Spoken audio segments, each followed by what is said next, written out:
Rapat dipimpin oleh Ketua DPRD Sumatera Selatan RA Anita Nuringhati, didampingi Wakil Ketua DPRD Sumatera Selatan Mukhendi Mazareki dan Kartika Sandradesi, serta dihadiri langsung Gubernur Sumatera Selatan Herman Deru bersama Wakil Gubernur Sumatera Selatan Mawardi Yahya, yang diikuti oleh anggota DPRD Sumatera Selatan, perwakilan OPD dan tamu undangan baik secara langsung maupun virtual.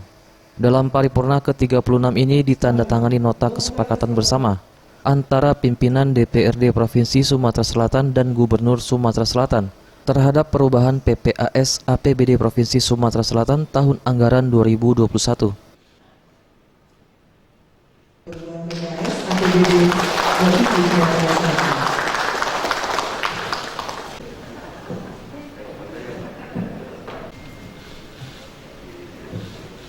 Baik, terima kasih. Kegiatan dilanjutkan dengan rapat paripurna DPRD Sumatera Selatan ke-37 tingkat 1 dengan agenda penjelasan Gubernur Sumatera Selatan tentang Raperda Perubahan APBD Provinsi Sumatera Selatan tahun anggaran 2021.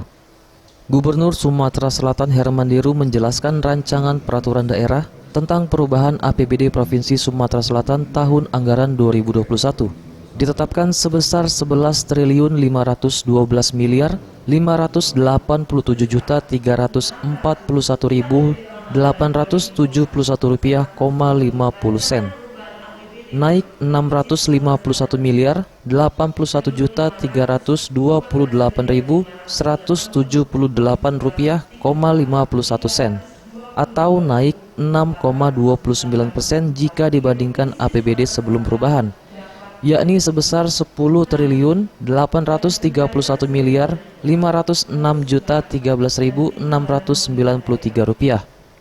Herman Deru mengajak anggota dewan untuk membahas bersama rancangan demi kesempurnaan dan bisa disepakati bersama. Dan kami mengajak anggota dewan yang terhormat yang tergabung dalam komisi-komisi untuk bersama-sama membahas secara detail dan rinci untuk melakukan penyempurnaan dan disepakati bersama, sehingga perubahan APBD Provinsi Sumatera Selatan tahun anggaran 2021 dapat ditetapkan sesuai dengan jadwal yang telah ditetapkan oleh Badan Musyawarah DPRD Provinsi Sumatera Selatan serta dapat dilaksanakan untuk meningkatkan kesejahteraan masyarakat Provinsi Sumatera Selatan.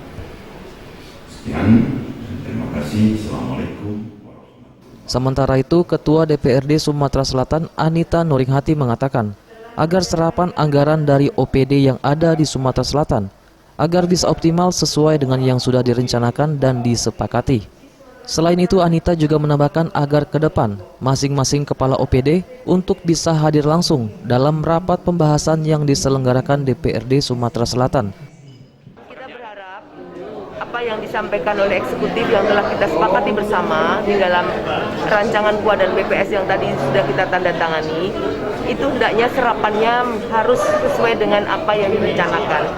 Karena ada beberapa OPD tadi disampaikan oleh rekan dari Komisi 5, serapannya masih 50%, sementara kita waktu kerja kita tinggal berapa bulan lagi.